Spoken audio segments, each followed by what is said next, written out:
Hey, welcome back lads. So let's talk some more about Call of Duty Black Ops 7 because the game has finally been revealed, giving us our first official look at some gameplay and a bunch of new information about the modes, campaign, multiplayer and zombies has come out as well. So let's get right into it, let's break everything down. Alright, so where do we start? That's a good question. Well, so far there's been a lot of mixed reactions. Actually, more like a lot of hate and a lot of negativity about the reveal, but honestly, I don't think it looks that bad. Out of everything that we have heard and seen about Black Ops 7, there's nothing that stands out to me that says, oh yeah, this game is going to be terrible. You know what I mean? It does not look that bad. Black Ops 7 does not look like a complete disaster. I think a lot of the hate is more about the Call of Duty series as a whole, because for years now, a lot of people are unhappy about the state and the direction that COD is going in, and I think all that negativity is now coming out and is being directed towards Black Ops 7,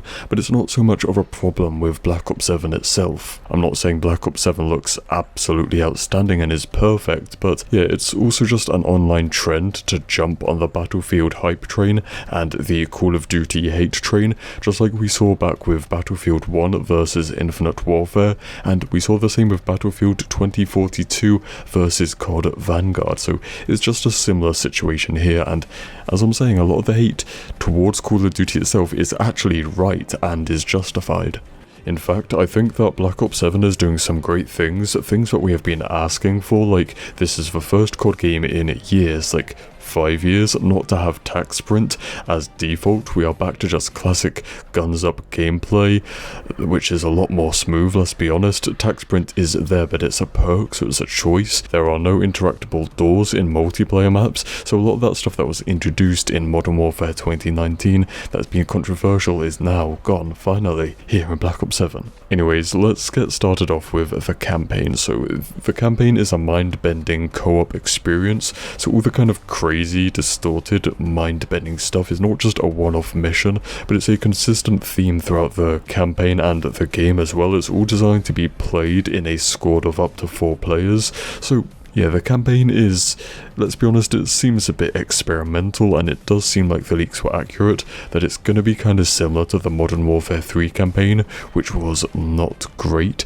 so my expectations for the campaign are not too high. However, it is good to finally get this Black Ops 2 sequel that picks up the story after Black Ops 2 as the iconic characters like David Mason, Harper and Menendez, so I hope that the story is good and, you know, actually interesting and isn't kind of feels forced or ruins the legacy of Black Ops 2.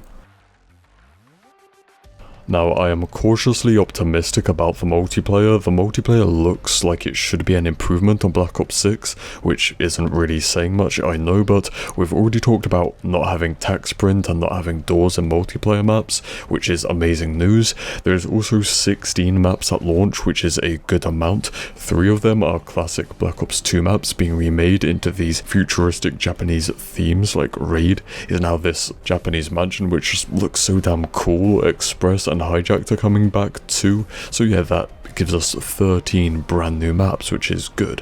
And as for the maps, I'm gonna have an entire video breaking down everything that we've seen so far about the maps, hopefully sometime this week, but the maps are so important. They are one of the most important parts of any COD game, and that is the thing that really let down Black Ops 6, and we could tell right away from the beta that the maps were not good and it never recovered from that issue. So that is something I'm really interested to see and learn more about in Black Ops 7 is the maps. Are they good? They better be.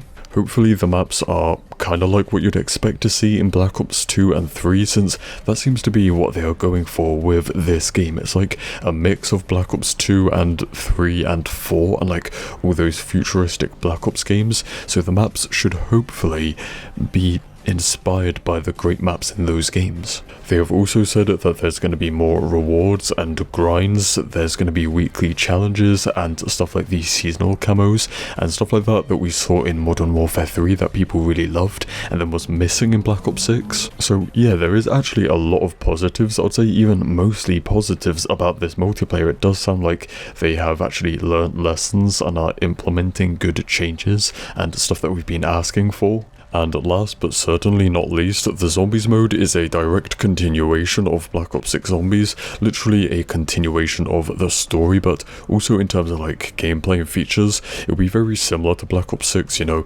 the Warzone style weapon rarities and armor system will return, pretty much everything from Black Ops 6 will return. But what makes Black Ops 7 different and unique is that it is normal round-based zombies but on an open world map. It's like an evolution of Transit from Black Ops 2. They said it's not a remaster, but it's just a map inspired by Transit. We see some of the locations like the farm will return, and it will be playable as its own small survival map. So that's the way that I see it. It's like an evolution, a new version of Transit from Black Ops 2, what the idea behind that map was, but the gameplay and stuff will be basically Black Ops 6. So I think that does have potential to be good. You will also be able to play as a mix between two crews, you know, the new Dark Eva version of the OG characters.